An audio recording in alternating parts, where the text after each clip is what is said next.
Hi everyone, it's Mrs. Martello. We're going to look at a real-world example from section 9.3, and I'm getting it here from the exercises on page 501.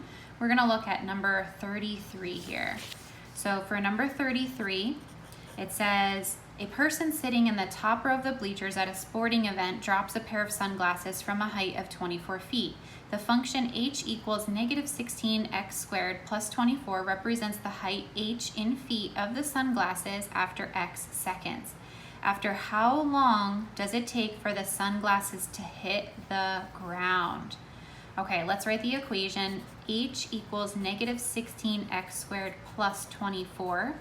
And notice here that they're asking us when will it hit the ground? That's telling us the height.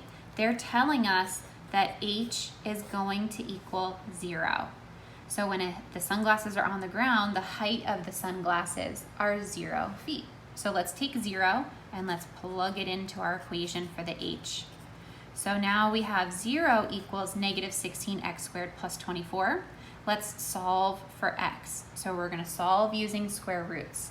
So to do this, I could subtract 24 and then I would end up with two negatives, which is totally fine because I would divide by the negatives and it would go away. But personally, I like to deal with positives. So instead of moving the 24, I think I'm gonna add the 16x squared and then I can deal with all positives here. So let's do that. Let's add 16x squared to both sides. I get 16x squared equals 24. Let's divide both sides by 16. And I'm going to use my calculator here, or you can reduce the fraction as well. That's totally up to you. 24 divided by 16 is 1.5, or if you made it a fraction and reduced both by 8, it would be 3/2. Either one is fine. I think 1.5 is good for this one because it's a real world example, and when we think of time, we think about it in decimals. Okay, we're almost there. Let's go ahead and solve for x. We're going to take the square root of both sides. And when I do this, I'm going to use my calculator. Let's take the square root of 1.5. And I get this number here. We're going to round to the nearest hundredth, might as well. And I get 1.22.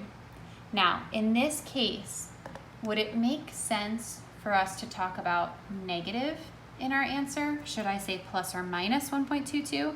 No, because remember we're talking about time. How long does it take for the sunglasses to hit the ground? We can't have negative time. So it doesn't make any sense to do the plus or minus. We're just going to use the positive, 1.22 seconds. And that's our answer to this question.